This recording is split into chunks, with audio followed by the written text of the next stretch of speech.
Hello, and today I'll be taking a look at the Amazing Spider-Man from the first movie action figure. This one just says Spider-Man, but he obviously comes with a sort of claw, which it does say try in the packet, but in the packet it just seems to do this. So hopefully that works a little bit better when you get into the packet. Artwork on the packet, yeah, quite nice. We get a picture of Spider-Man from the new movie. A picture of the figure actually holding the claw. On the back of the packet itself, it shows that the claw should work hooking in the lizard. Whether it will, we'll see when we open it up. It shows you a few more in the line. It shows you Spider-Man that I think glows in the dark, Spider-Man flying around on a big flying spider, which is a bit strange, and the lizard with a awfully big cannon. And this is in the 1/18th scale. And I picked this up for about £5, I think it was. And these are still on the shelves. Just thought I'd pick myself one up just to see what the figure's actually like. So let's get it open and see if it's worth the cash. So here he is out of the packet. If we call this one Lizard Grabby Arm Spider-Man. Just because they didn't feel like giving him a different name, which they normally do with the Hasbro characters, which is quite strange. As you can see, he has this ginormous lizard grabby claw thing on the side. So we take that off and have a look. When I did put that on his arm just a second ago, it did sound like it broke something, but everything appears to be in order. The paintwork on it is a bit more of a pinky colour. There's a bit of texturing around here that has been painted. It's all been painted quite neatly. Just probably could have done with a bit more of a colour coated paint, but I'm not really that bothered because I'll probably never use this for anything in the world. So just quickly show you the grabby motion and pull it back. So it does open all the way and it does pinch when it goes up. Can it actually grab hold of a character? Let's find out. Well, yeah, it does. It does grab hold. Sometimes it works, sometimes it doesn't. So great, yeah. That's something that we're never going to use at all. So actually onto the figure, the main thing that I am interested in. And firstly, if we have a look at the sculpt work. The detailing all in the head, sculpted nicely. Same with the eyes, sculpted also. The Spider-Man symbol on the chest, sculpted. Even these lines going inside here, all around the side. A little bit on the shoulder, down to the wrists. This is just paint down here, it's not actually sculpted. Onto the inside, his web blasters, yep, they've been sculpted too. And what else? The top of the glove shows you that it has been sculpted. This little weird bit on the side of his leg, all down here, is sculpted too. Down to the boots, sculpted with a spider webbing pattern on it. And then these boots at the bottom are sculpted also all the way around. On the back, it is sculpted in there too, and the texturing all the way through. Must be machine textured because I can't see anyone doing that by hand. So let's go on to paintwork. The eyes, thank goodness, are done neatly, because if they weren't, it would just destroy the whole figure. Down to the arms, there is paintwork in here, this little bit of red, line it up with that there, a bit more red, a bit more red, and a bit of blue, getting the pattern of Spider-Man here.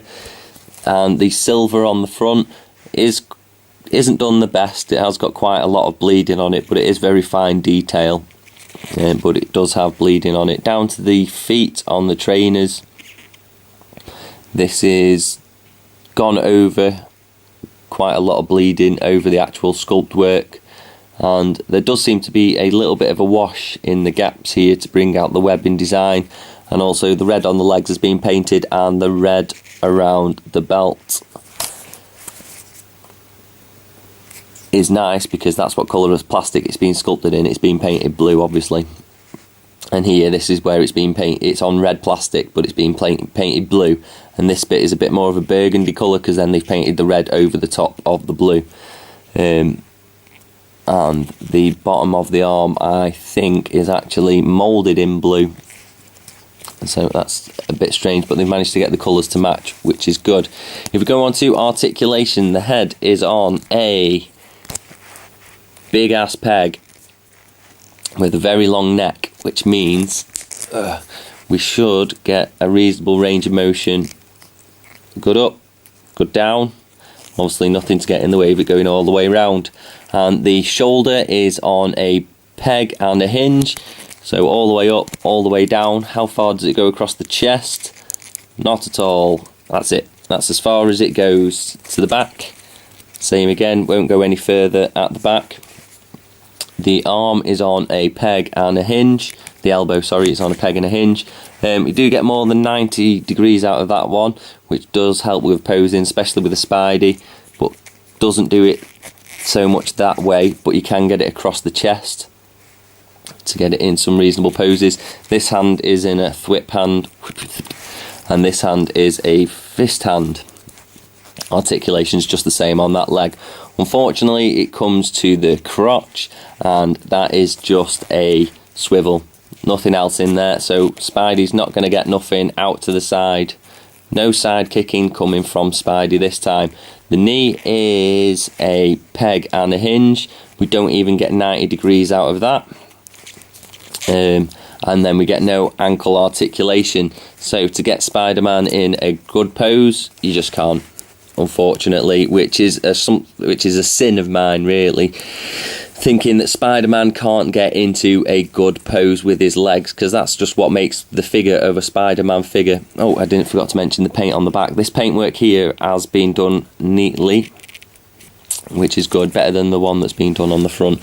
But back to the legs, if you just can't get them out to the side and you haven't got a waist twist, then it just destroys the figure, really. And I mean, for how much that probably would have cost them, it is a shame. It definitely is a shame, especially considering I know in this line they did one which came with, I don't know, 25 points of articulation or something like that. In a small figure this size, that's great, but rather than just having one that comes in with articulation that much, just cast the whole lot in them. It would have been so much better for the figure itself. So there he is, Lizard Grabby Arm Spider-Man from Hasbro in the 1/18th scale from Amazing Spider-Man the movie. Sculpted nicely, paintwork's done quite well. Most of the articulation is good, but the thing that lets it down is the leg joints. If you can't put him in a good pose, what's the point in having a Spider-Man figure? Because he very rarely should be seen standing up like this. He should always be seen swinging or hanging, not just strolling around. This piece of crap no one actually cares for, not going to use it for anything. So, like I say, there is a figure out there which does have quite a few points of articulation in this size, so I'll probably try and pick one of them up to have a look for. This one, I wouldn't really say it's worth buying. Thanks for watching. Don't forget to like, comment and subscribe, and I'll see you next time for more Rawpain reviews.